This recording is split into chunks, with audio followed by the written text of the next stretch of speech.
as a people, which is what has been constantly repeated in this year of return, that we must change the narrative. We can't change the narrative until we change our mind. Because not until we change our mind that we can change our behavior. And not until we change our behavior that we can change our results. And not until we change the results that we can change the narrative. But the narrative only tells the story of our actions. So we must change our mind to change our reality. So this should be an exercise, not just this session of Interfaith Dialogue, but the whole Panafest experience should be able to change our minds as Africans of how we perceive each other, how we relate to each other, and how we understand each other, and how we have more tolerance for each other. And that is practicality. So we have to proclaim that this 400 years means something to us by defining our own reality and take the definition of our reality out of the hands of people who don't belong to us. Right. We must define our own reality and define our own way forward. So that is how I see the 400 years. Thank you so much. We're gonna try to keep it like three to five, just 3 minutes, so help us out here. Hallelujah. All right. With that kind of a lead-in, I'll just simply say that in the Hebraic, from the Hebraic perspective, which is an African perspective, religion has taught us that we have to die to get to heaven or to hell. But spirituality teaches us that we have already died and gone to hell. There is no other way to look at our reality and our condition on this planet. And so this idea of 400 years is problematic in many ways because someone else has defined it. Right. Because what do we do with the 150 odd years of those who were in the Caribbean and South America prior to our arrival at Jamestown? Does that not count? Did that not set the prophetic clock turning? It's problematic because, as my brother Brawley said, I think I got the name right. You said that it's a marker in time, but if we just simply say that this 400 years, I mean, what are we observing? What are we celebrating here? Because if we are observing the end of this prophetic chastisement period, upon which we then come back to return back physically, mentally, spiritually, if it's not that, then it is simply marking time, preparing for celebrating 500 years as a slave. The only good thing that could come in a captivity is when it's over.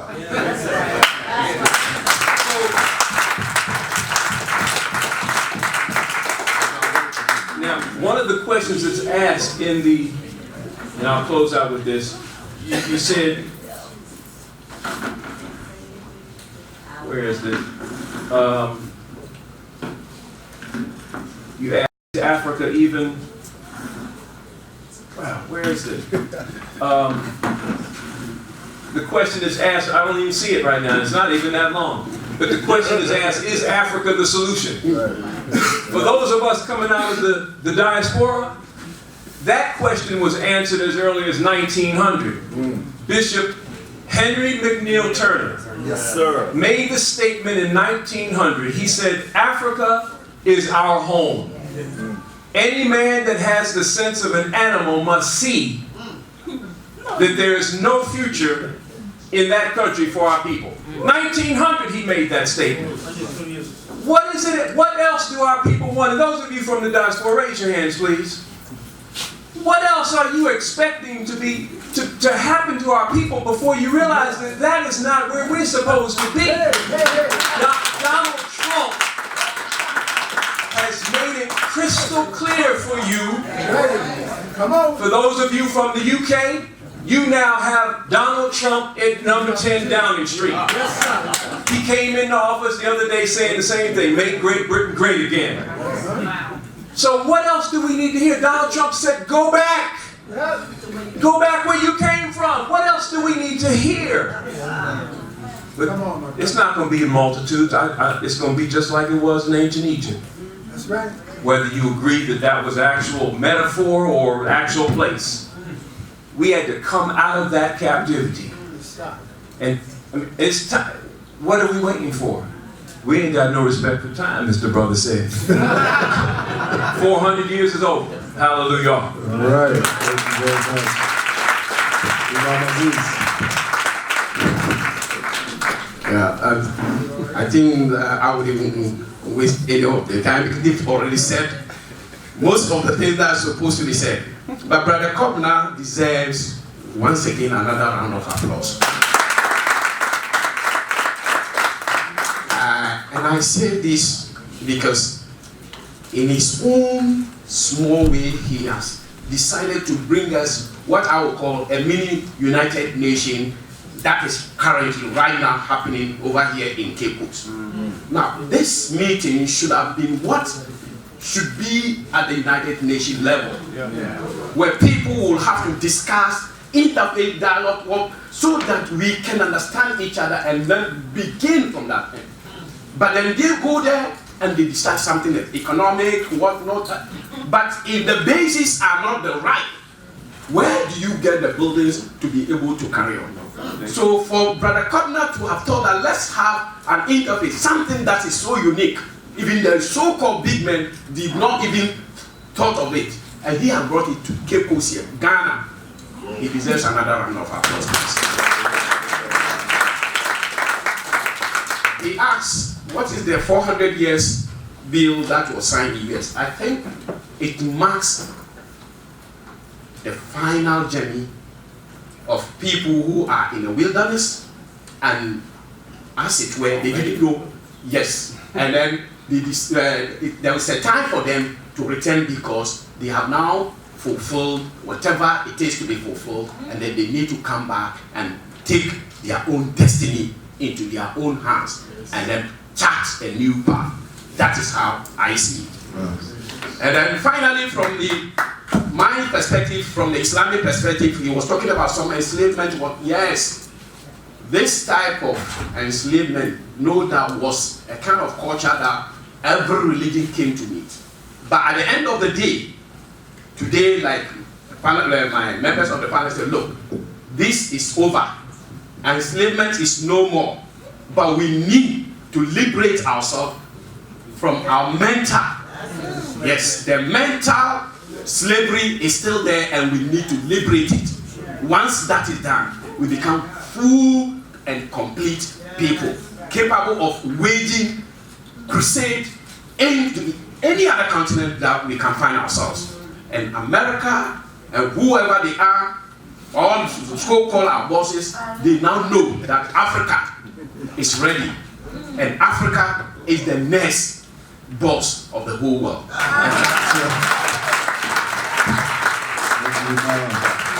Thank you very much.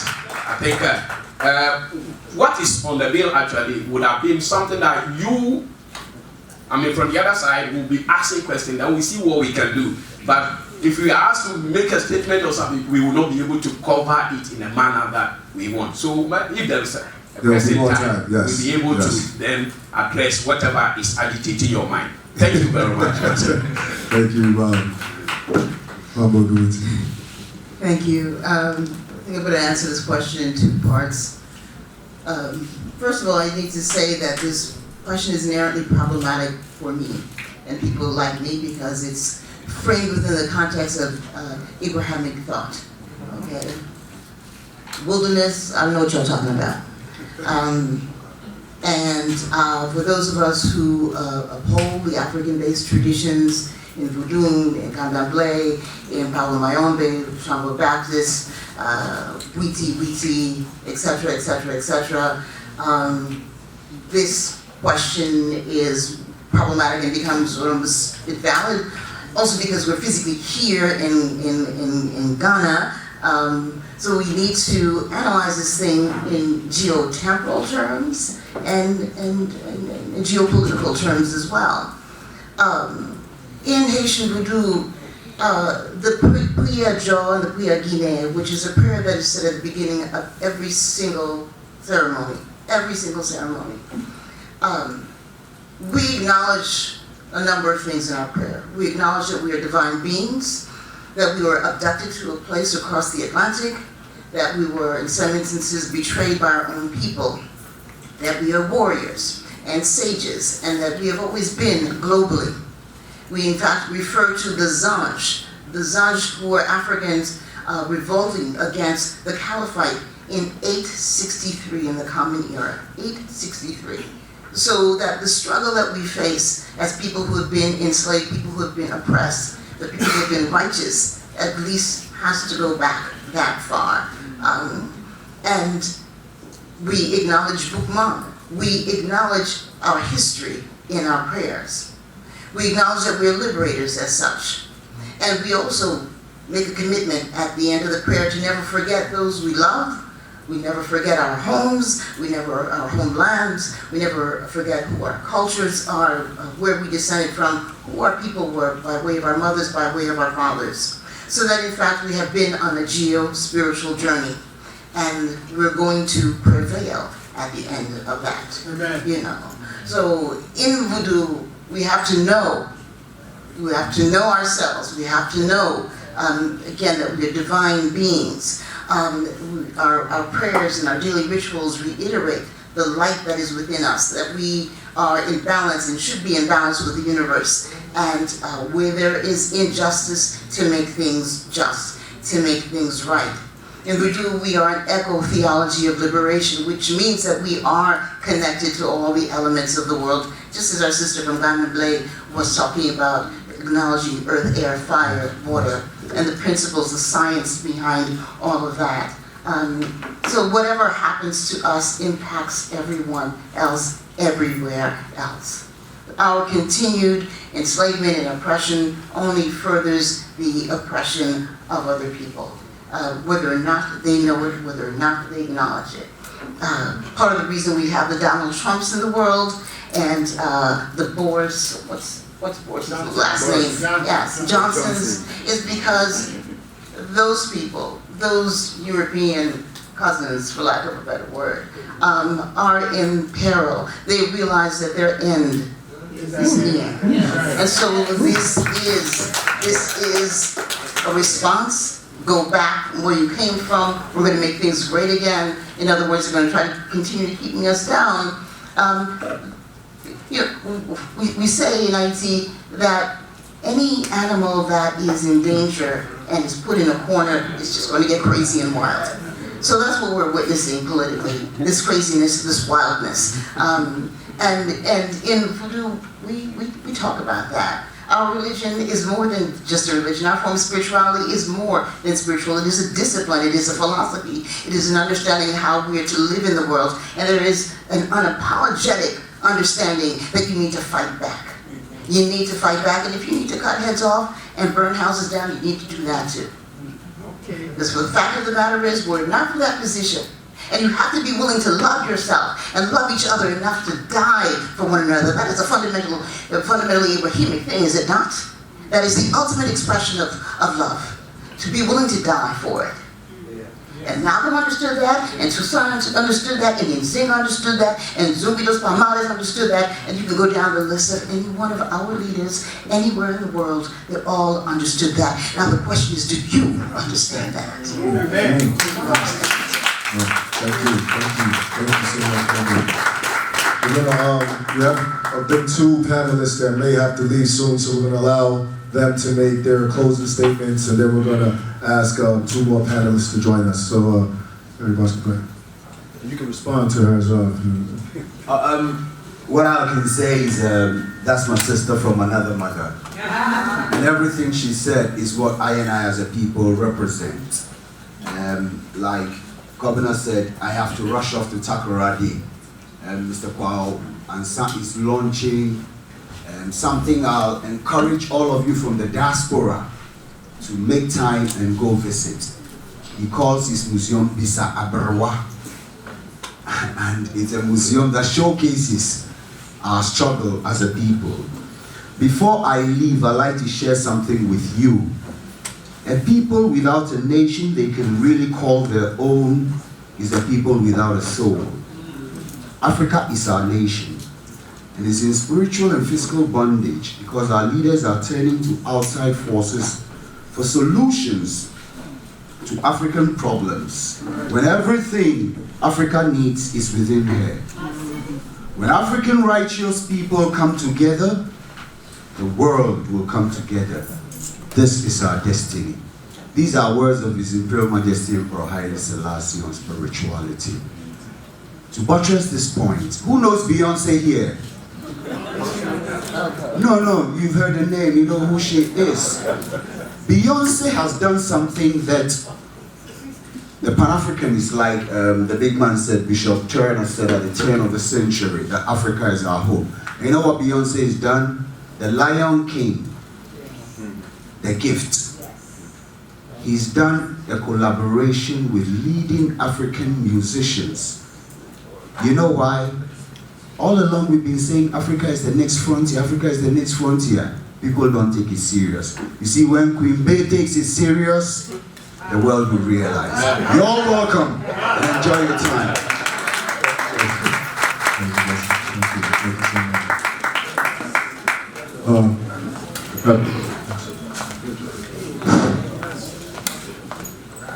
Yes, I want to just share, just briefly, because I also have to be a part of this ribbon cutting of the museum that is going to be opening. That term that we just used, I just want to take us, it's not off the subject, it's talking about this returning to the center again. You know, the Lion King was actually one of the titles of one of our great rulers of the West African kingdoms of Mali. And we talk about Africans in the Americas before 1619, and certainly before Columbus.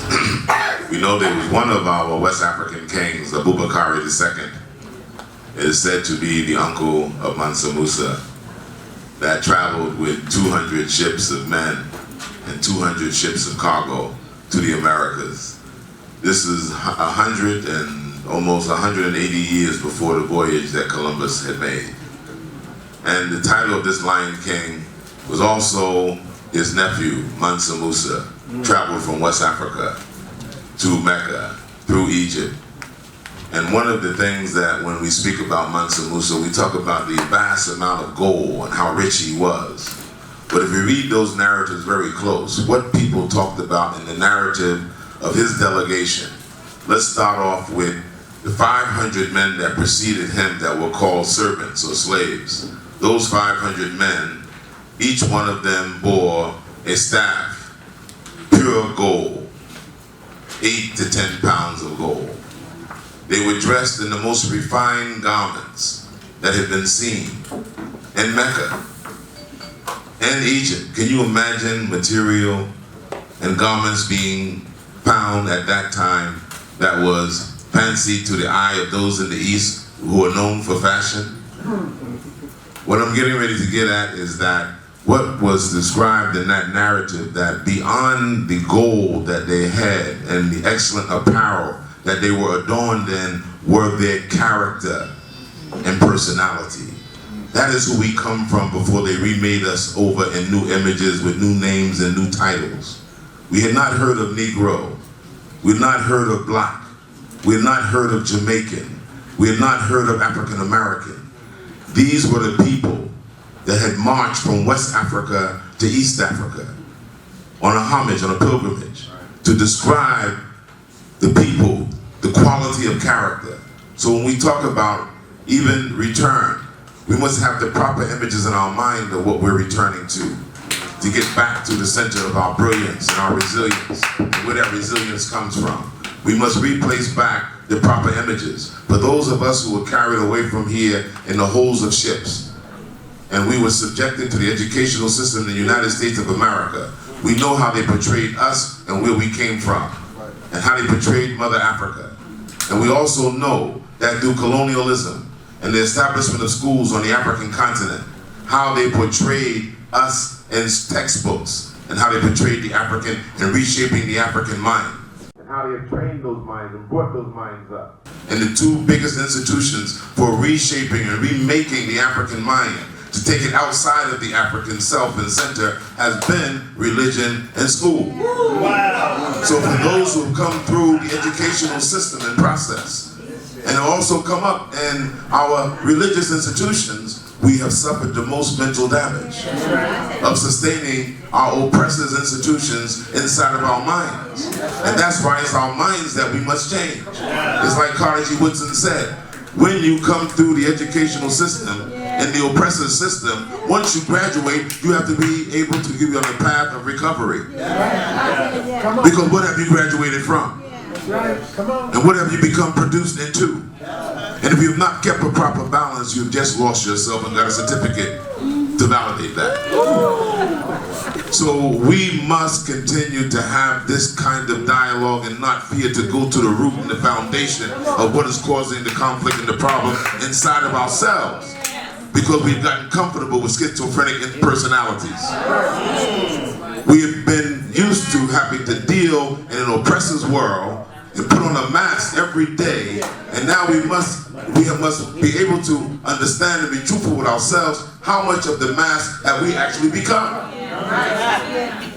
So until we're able to cut through that fine veil and face ourselves in that mirror, and as I said, be prepared to be born again as African people, and therefore help to manifest collectively their new African personality that fits the 21st century.